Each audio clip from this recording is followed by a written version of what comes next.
Yan, what's up mga kadagat? Meron lang akong ipapakita sa inyo mga kadagat na isang uri ng yamang dagat, isda. Ipapakita ko sa inyo kadagat kung anong pangalan nitong isda sa inyo dahil medyo napakaganda sa tingnan. Pero ang tawag sa amin kasi dito RG o red grouper, pero kakaiba. Part pa rin siya ng lapu-lapu, pero sa inyo mga kadagat, ano kaya ang pangalan nito? Ipapakita ko pa sa inyo.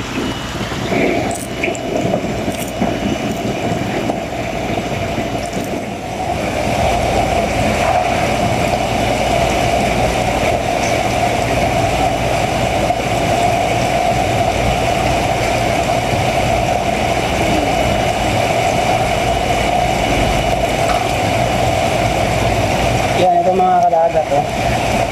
Medyo mataas yung nguso niya dito.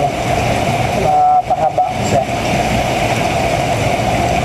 At saka itong klase na isda, kadalasan makikita ko dito pag may mag-deliver. Medyo malapad siya tingnan. Kung makikita niyo, malapad siya. Kaya tinatawag ito ng RG dito sa amin. Yan ang pinatawag sa amin.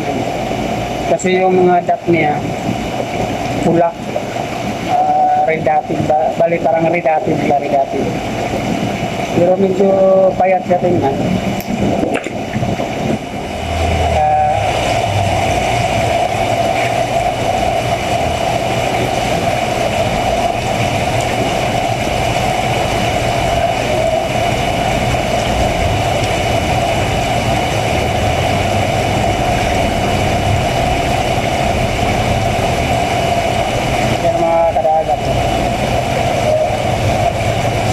Sa inyo mga kadagat, anong pangalan itong klaseng isda na ito?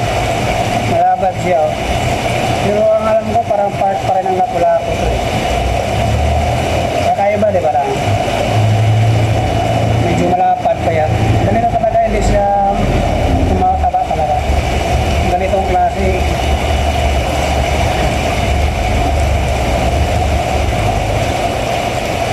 Maganda tingnan.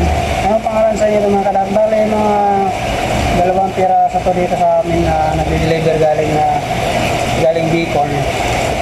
Tapos mamaya mga alas 2, alas 3, ipapadala dyan ito sa Hong Kong.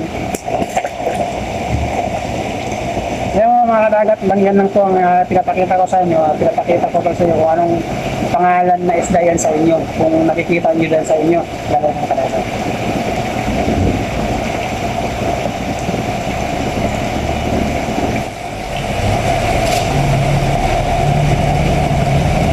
Mga dagat, sa inyo pa nakapalo sa akin yung Facebook pakita ko.